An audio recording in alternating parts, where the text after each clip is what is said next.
Dapat masaya pa rin kayo dahil 70,000 pesos at meron pa tayong ultimate last duo standing. Pwede pa manalo ng 1 million pesos. Congratulations sa inyong dalawa. Palakpakan natin lahat ng players na nakisay sa atin itong buong linggo. At eto bukas, ultimate naman saya may experience natin kasama ang ating the last duo standing. This will be an exciting day tomorrow. This is Venezuela Last Duo Standing.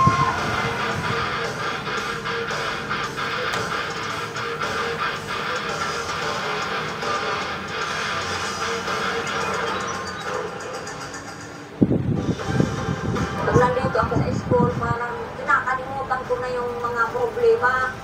Pagbutihin niya ang pag-aaral niya, matupad niya yung pangarap niya. Walang makakabawi sa kaalaman ko. Kayawanan ko po yan na akin lang. Tayo ang likod. Tayo ang kapamilya.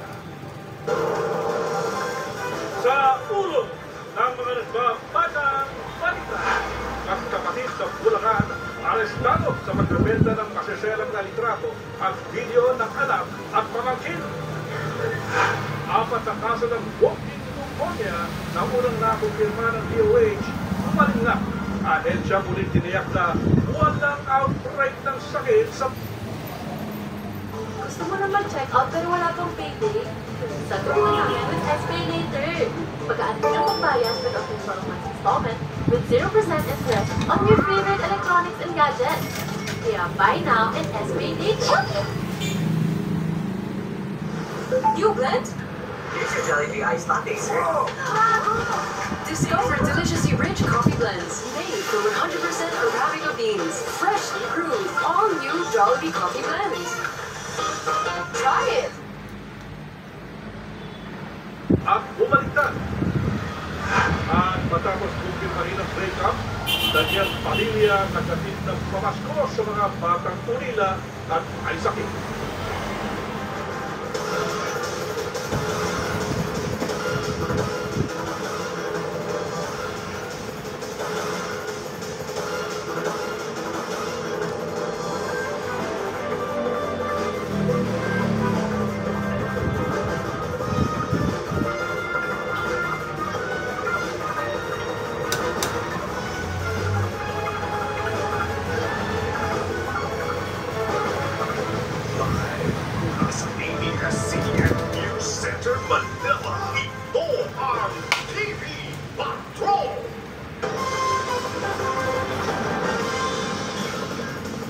Magandang gabi, bayan!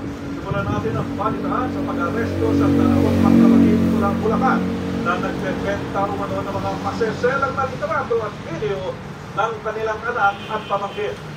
Hinala po ng NBI, pinagpatuloy ng dalawa ang illegal na gawain ng isa pa nilang kapatid na naaresto sa parehong kaso noong 1 taon. Agpapatuloy, Nico Bau. Pinag-iba ng NBI Anti-Violence Against Women Division sa kahanan ito sa Sabusan ng Bulacan matapos na entrap ang mag-partner na ito sa pagbebenta umano ng mga masiselang litrato ng pamangkin. Konsensya po, picture lang po. Sana patawad niya ako. Malaman, mapamangkin ko. Hindi ko alam kaya niya pa akong patawarin. Masama ang loob ng ina ng biktima sa kanyang kapatid na suspect dahil nakulong din noong 1 taon ang isa pa nilang kapatid sa parehong krimen. Sobrang sakit po. Hindi ko po akalain na magagawa niya po yan. Siyempre may history na nga po na ganyan, tapos gagawin na pang ganyan. Maawa ka naman, trabaho kayo ng maayos ang paraan. Pero nagulat ang mga NBI agent na biglang nagkwento ang 8 anyos na biktima. Napaliwanag po namin na inaaresto po natin. Pati ang sarili niyang ina ay kasabwat umano sa krimen, kaya pati siya ay inaresto. Bakit naman po papayag ng gano'n kung gano'n po yung gagawin Diba? Dapat po protektahan natin ating mga anak, diba? Kaya sabi mo nag-invento yung anak mo. Hindi ko po alam. Natunto ng mga suspect matapos mahuli sa Amerika ang bumili ng mga maselang litrato at video. Ayon sa NBI, pangkaraniwan ng ginagawang negosyo na magkakaanak ang mga abuso ng mga bata. Nagiging problema ito, nagiging pattern to sa mga investigasyon na nagagawa namin na despite na nahuhuli na yung isang kamag-anak, the following year may mahuhuli na naman na kamag-anak. Hindi sila nadadala. Dinala na sa DSWD ang biktima at pati ang dalawa niyang kapatid. Kulong naman ang magkapatid sa kasong human trafficking at online sexual abuse. Nico Bawa, ABS-CBN News. Umabot po sa halos 13 oras bago nakapula ang apoy na tumupok sa dalawang palapag na warehouse ng Dental Supplies sa Malabon City. Ayon po sa Bureau of Fire Protection, pasado alas 4 ng hapon nang sumigla ang sunog. Pero inabot ng pasado alas 5 kinabukasan nang indeklara itong fire out. Wala po naman na italang nasugatan sa sunog at patuloy pa rin iniimbestigahan ang sabi nito at ang halaga ng pinsala. Samantala, nasunog din po ang isang residential area sa barangay 175 sa North Caloocan. Ayon po sa PFP, alas 12:30 kaninang madaling araw nang magsimula ang apoy. Umabot sa unang alarma ang sunog na tumupok sa 12 bahay bago ito tuluyang nakakita dahil ng unang present kaninang madaling araw. Wala po naman kahit nasugatan sa sunog at iniimbisigahan ang posibleng pinagmula ng apoy at pansamantalang kanunuluyan sa covered court ng barangay ang mga nasunugan. Posibleng buhay pa ang babaeng pasahero ng bumagsak na fighter plane sa kabundukan ng San Mariano sa Isabela. Base po sa ulat ng search and rescue team na matagumpay na nakarating sa crash site ngayong araw, may dinatnan silang pansamantalang sinunan na tinayo sa tabi ng bumagsak na eroplano. Pero wala na doon ang pasahero na kasama ng rescuer na patay na ang piloto ng eroplano. Ayon po sa Civil Aviation Authority of the Philippines, dadalhin ng rescuer ang mga labing ng piloto sa isang helicopter landing zone para madala sa Kawayan City. Dagdag ng CAAP, nagpapadala na ng K9 tracker sa lugar ng pinagbagsakan ng eroplano para tumulong sa paghahanap sa nawawalang pasahero.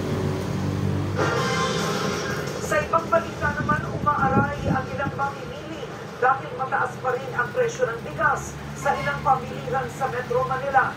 Tingin ng ilang agricultural group, nagmamahal ang presyo ng bigas dahil nagpupunahan umano ang mga negosyante na bumili ng lokal na supply ng palay. Nagpapatrol, Shorvis Manahan.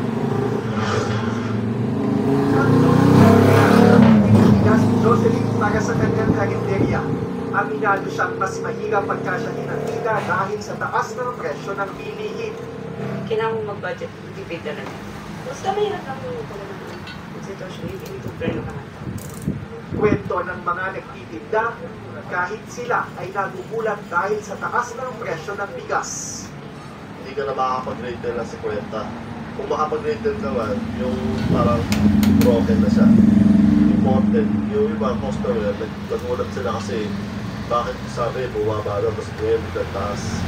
Sa Commonwealth Market, nasa 55 hanggang 60 pesos pa din ang karamihan ng variety ng bigas. Batay sa tangkay presyo ng Department of Agriculture, umaabot sa 52 hanggang 55 pesos kada kilo ang well-milled, habang 60 hanggang 62 pesos kada kilo naman ang premium. Iisa ang sinasabi ng mga nagbebenta at namimili dito sa Commonwealth Market. Mataas pa din ang presyo ng bigas hanggang sa ngayon. Kaya naman, tuloy ang naglang pagpinit, lalo na ngayong pagpapasko. Hinala ng ilang agricultural group, maraming later ang sabay-sabay na bili ng palay sa iba't ibang probinsya. Kaya tumaas ang presyo nito. Tingin natin, nag-uunahan sila sa local palay dahil mataas yung pandindigang presyo ng bigas. So, even yung hindi player sa local production, bigla silang sumali rin sa pamibili. Pesos niya ang presyo ng palay sa Narayan. at wala na po halos na mabili. Konti pa lang din po yung mga nagdadatingan ng imported rice, which actually affected yung pong presyo natin. Kaya naglabas ng Memorandum Circular 53 ang Department of Agriculture kung saan sinigis ang pagpapasok ng imported na bigas sa bansa.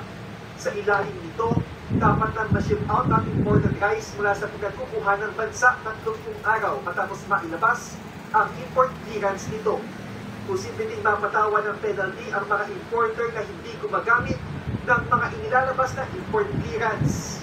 Sabi naman ng DA, may murang bigas pa din pero nasa mga probinsya ang mga ito.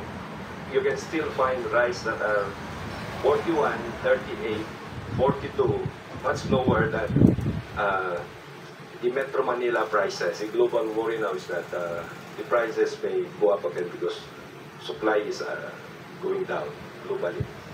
Dagdag pa ng ahensya, tumaas ang produksyon ng palay sa bansa ngayong taon. Jervis Manahan, ABS-CBN News.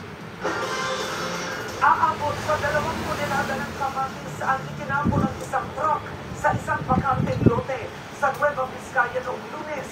Ayon kay Nueva Vizcaya Agricultural Terminal Manager Gilbert Pumila, pagkaani ng 5 magsasaka mula Tupacs del Norte, ang Baguio at Casidio. Pinili ng mga may-ari na itapon ang mga kamatis dahil halos nabubulok na ang mga ito matapos na hindi ba ibenta. Bumagsak din umano ang presyo ng kamatis na naglalaro na lang ngayon sa 5 hanggang 10 piso kada kilo ang large size. Isa sa posibleng dahilan ng pagbaba ng presyo ng kamatis ay ang oversupply nito. Nakarecover na ang 4 na kaso ng Mycoplasma pneumoniae o walking pneumonia sa bansa na unang kinumpirma ng DOH na natukoy nito sa influenza-like illnesses. Muli ring binigyang diin ng DOH na hindi na bago ang mga natukoy na kaso at ang mismong sakit ang sinigurong wala pang outbreak sa Pilipinas. Nagpapatrol, Ala Perez. Inuubo ang siyang na buwang gulang na si John David. Pero panatag ang loob ni Mami Annalyn dahil kumpleto siya sa bakuna kontra flu at pneumonia. Antibiotic siya, kailangan tapusin ng 7 days. Mabilis siyang gumaling dahil sa mga turok na nasa kanya. Kabilang si David sa mahigit 100,000 residenteng sakop ng Esperanza Health Center sa Santa Mesa, Manila, kung saan libreng makuha ang mga bakuna para sa flu, pneumonia, measles, influenza at iba pa. Kagaya na ng pneumonia, 5 years ang protection na makukuha mo. Sorry lang sabihin na hindi ka na magkakaroon ng pneumonia, pero siguro in a milder form lang. Ang mga tao, wag na nalaman naman nila sa center na meron din ng mga bakuna. Very willing sila magpabakuna. Pagpapabakuna, pagpapalakas ng immune system at sapat na vitamin A ang ilan lamang sa mga panlaban sa Mycoplasma pneumoniae o walking pneumonia, isang bakterya na nagagamot ng antibiotics. Sabi ni Health Undersecretary Eric Taya, tinawag itong walking pneumonia dahil hindi ito ganun kalala para sa ospital ang mga nagkakasakit. Gumanay ito ng labas ng 4 na kaso ng walking pneumonia sa bansa na nakita sa influenza-like illnesses simula noong November 25. Lahat sila gumaling na. May tuturing na pangkaraniwan na rin ang sakit. May mga gamot na para rito at madaling pigilan ang pagkalat. So, natin na yung Mycoplasma pneumoniae. Hindi naman siya yung parang bagong virus o bagong bacteria. Kaya lang naman namin yung report na yan para malaman yun na yan ay kasama sa pino-monitor natin. Kasi nga, tumapansin Mycoplasma pneumoniae sa China. Kaya, dinalitan natin yung mga record natin. Ang problema ng sitwasyon sa China, sabi ni Tayat, mga bata ang karamihan sa loob ospital. Pero kung Pilipinas ang pag-uusapan, walang outbreak ng sakit. Kung yan ay nakikita sa isang lugar, isang barangay, isang neighborhood, o kaya sa isang eskwelahan, namin uma-absent doon, o kaya sa isang institusyon, sa namin lugar, sa namin nagkakasakit, pwede yung sabihin ni outbreak. Ito ngayon, kalag-kalag po kasi, kung tama tayo kasi para sabihin namin ng outbreak. Kasi wala namang kami bagat, itago niya. ilan sa mga sintomas ng walking pneumonia ay ang ubo na tumatagal ng ilang linggo at ang pananatili ng mga sintomas kahit pa may antibiotic na. Kapag hinihinala may walking pneumonia ang pasyente, nagbibigay na agad ang doktor ng antibiotic sa halip na i-test para magamot na agad. So, hindi tayo mag-panic. Sabihin mo pang walking pneumonia because itong mga organisms na to, walking pneumonia, influenza, this has been in our setting for the past several ilang years na yan.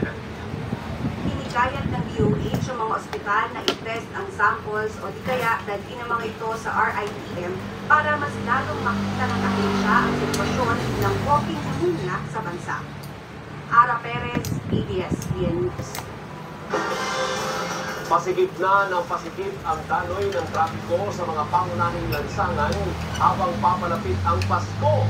Samantala, dumarami na rin ang bumabiyahe ngayong araw bago ang long weekend.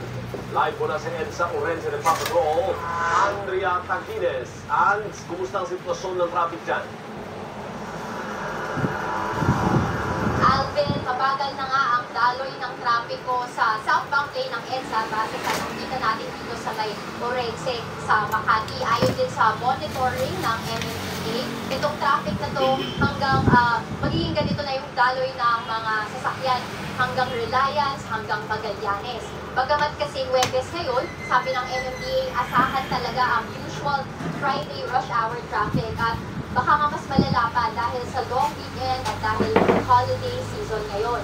Sa northbound naman ng EDSA, yung pinaka-problema, yung pinaka-choke point daw, ayon sa MMDA, ay yung papasok ng Kalayaan. Medyo bahagyang luluwag dito sa may Orense, pero traffic na ulit mula Guadalupe hanggang Cubao. Congested din sa may Quezon Avenue to SM North dahil sa ongoing MRT7 construction. Alvin, bukod sa traffic situation, bago ang long weekend, inalam din natin ang sitwasyon sa iba't ibang transportation hubs sa Kamaynilaan. Ayon sa Department of Transportation, naka-heightened alert na sila mula pa noong nangyaring pagsabog sa Marawi. Kahit long weekend, hindi nahirapang bumili ng ticket pauwi ng Batangas si EJ. Pero dahil sa traffic, hiling niya na huwag madelay ang biyahe pauwing probinsya. Kasi babalik na din po ako ng Manila ng Monday. Birthday ko din po kasi kaya din po ako uuwi. Ayon sa pabunuan ng PITX, normal pa ang foot traffic sa bus terminal. Pero puspusan na ang kanilang paghahanda. Last year, ang pinaka-highest na naitala nating foot traffic is almost 200,000. We expect to beat that this year kasi mas less na yung ating mga restrictions. Nag-delay naman ang biyahe ng ilang barkong Pamacolod, Iloilo at Ozami City sa Mindanao na dapat ay aalis ngayong gabi pero bukas na ng madaling araw. Ayon sa operator ng passenger vessels sa Pantalan, operational concerns ang dahilan ng delay. Pero inabisuhan naman umano ang mga apektadong pasahero. Si DOTR Secretary Jaime Bautista nag-inspeksyon para tiyakin ang seguridad ng mga pasahero. Tinaas na natin yung alert level sa lahat ng airports and also sa mga seaports. It is always a concern. No? Kaya nga nagre-ready tayo for any eventuality. No? Paalala naman ni Bautista sa mga biyahero, ingatan din ang sarili sa banta ng walking pneumonia.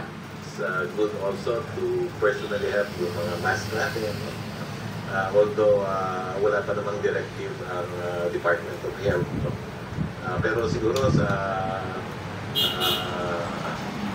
for security and safety of our passengers, no?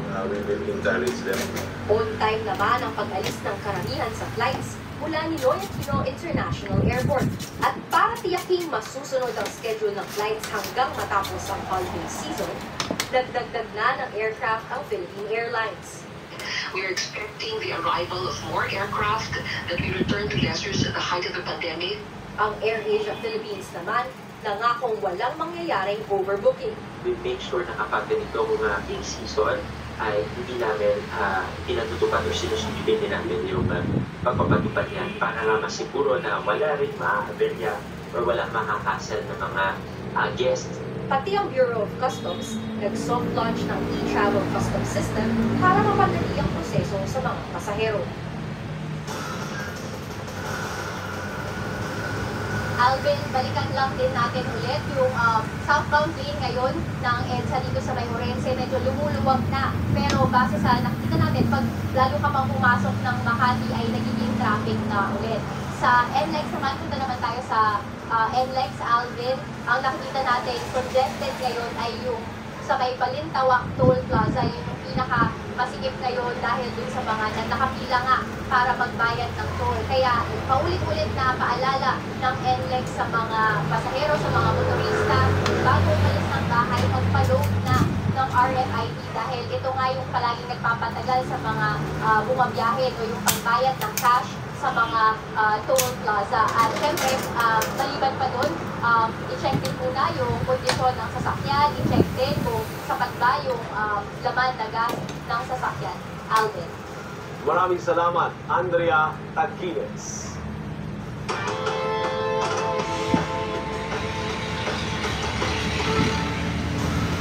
And then, paano ba yan? Bago ng kamyon sa UAAP Men's Basketball. Tama ka dyan, Alvin. Muling naiuwi sa Taft Avenue ang corona ng UAAP Men's Basketball. Ito'y matapos talunin ng De La Salle Green Archers ang UP Fighting Maroons nitong Miyerkules. Nagpapatrol, Jack Batallones. Ang laban sa do-or-die Game 3 ng UAAP Men's Basketball Finals, Miyerkules ng gabi. Hanggang sa mga huling minuto ng laro, tensyonado ang nasa mahigit 25,000 fans na nanood sa Araneta Coliseum. Nang tumulog ang final buzzer, bumuhos ang emosyon mula sa dalawang koponan.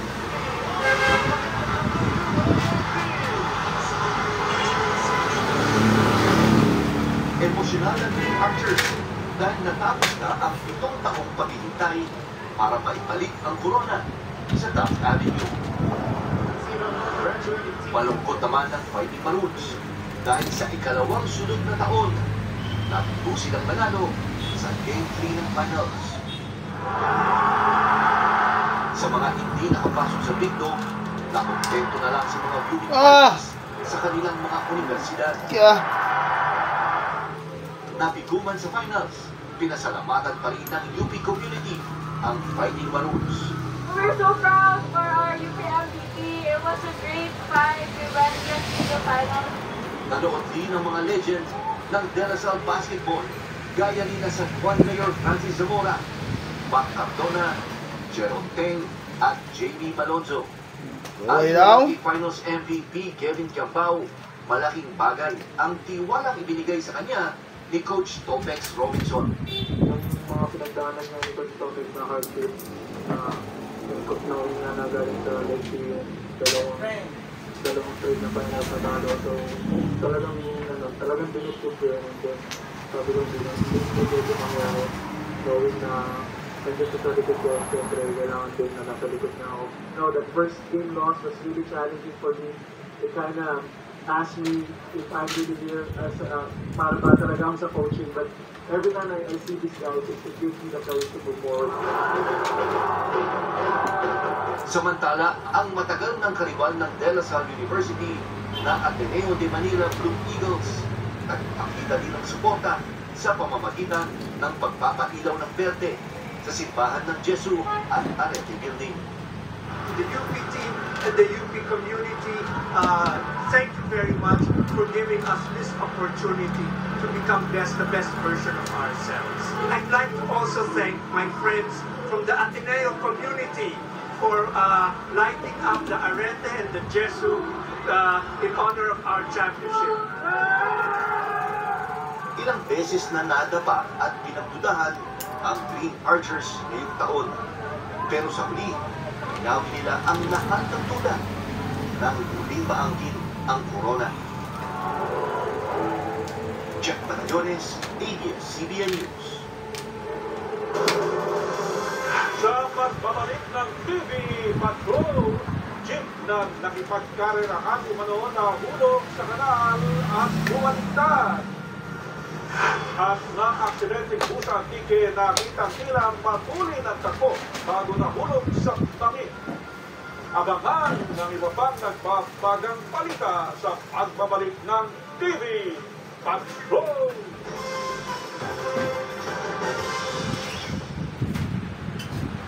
King size snack na kamo. Listen, king size wafer. Batang neglected by their family. Nakakabanding namin sila. Bukas yung mga kamay nila para yakatin yan. Seeing this children's smiles just give me I want them to have a good childhood. I wanted to share the magic with these kids and give them an early Christmas party. Yun ang talaga true meaning ng Christmas, to share love to everybody. Kahit nakulong ka, hindi ibig sabihin na masama ka lang. Sarap sa puso na nakita yung mga smile sila. Karulagang Love's benefit concert of Sherwin Buendia. Kahit anong pwede mong iulong. Mga estudyante ko makikita ko, nagkakalkal ng basura para may pagkain. Kailangan itong pagtulong-tulungan.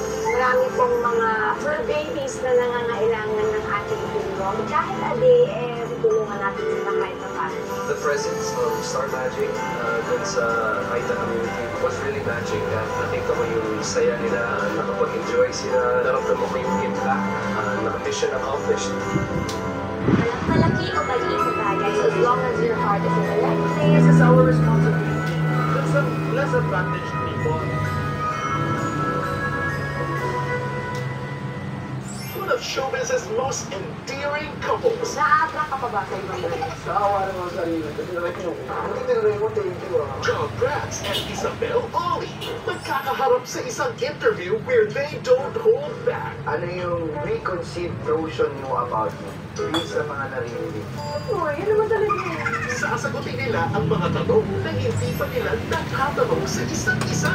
Hindi ka ba napapagod? Ako, I'll ask the same question. Ikaw din. Napagod ka ba? Sa'yo? Do you miss being single? Do you miss being single daw? Same. From their current family life. May past away ba tayo in our 10 years as a couple that made you regret saying yes to me? To their exes and past. Whenever ka nag-overlap, Wala silang nilalampasan sa Stars on Stars, December 10, Sunday, 7:45 p.m. Dito lang sa GTTV. Enjoy ang thrill!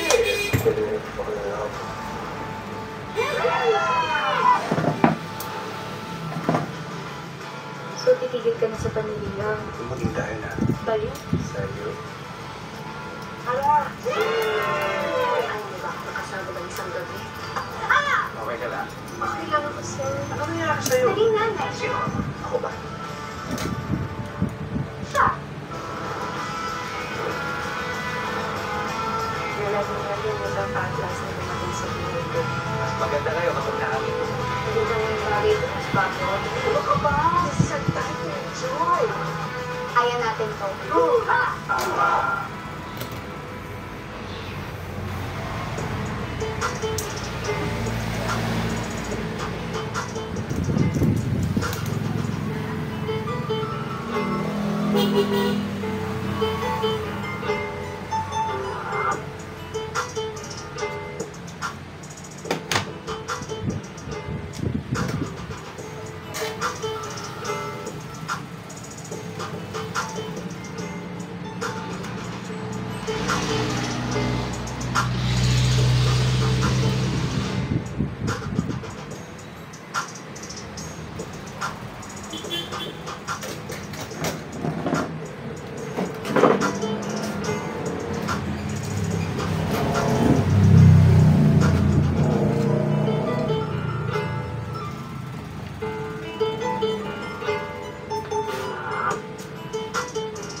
Bisitahin natin isang Pinoy or ice cream shop na kapok dahil the flavors will take you around the world. In 2014, I just became obsessed with ice cream. My boyfriend at the time found me in an abandoned Cold Stones. It was set up already. Lucky for me that we found out when it was. We change our flavors every month. So that's what keeps people coming back. It's drunken. Bye! Muna, kaya mo! Tuwing Sabado na, alas 5 ng hapon. Technology at social media.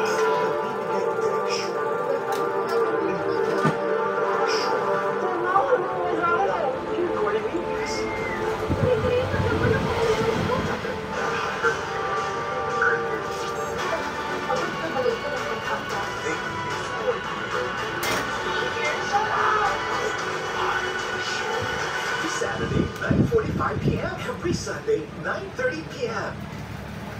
Hashtag ASAP. Kwento natin to.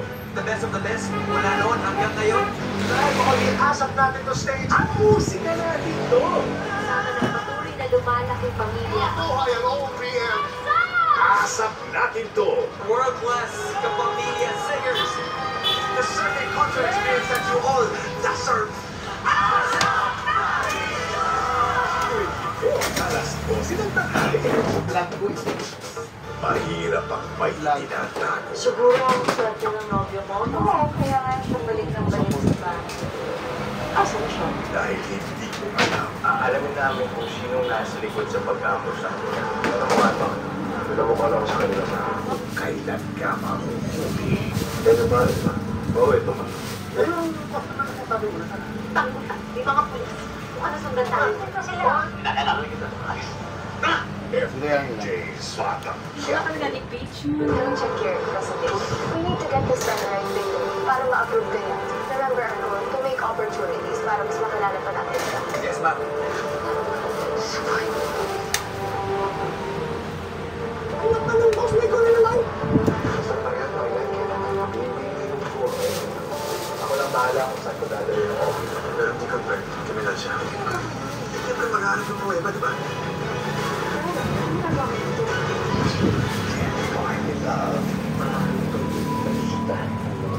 Kasi isa lang ang magaling sa ganun. Ilan na lang ba ang buhay ng baby na yan? May siyam na buhay ang pusa. Ano nila yan? Ngayon, yes. Alam mo ba kung nasaan si Amy? Hindi po. Ano to?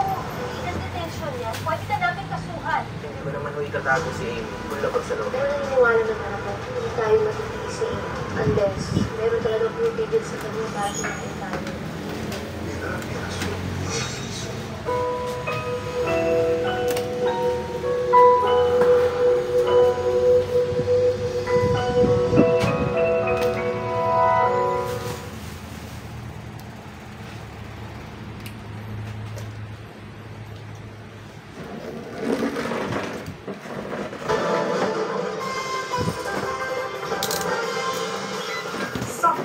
Sa CCTV ang pagbaliktad ng isang pampasaherong jeep sa San Jose de Buenavista, Antique.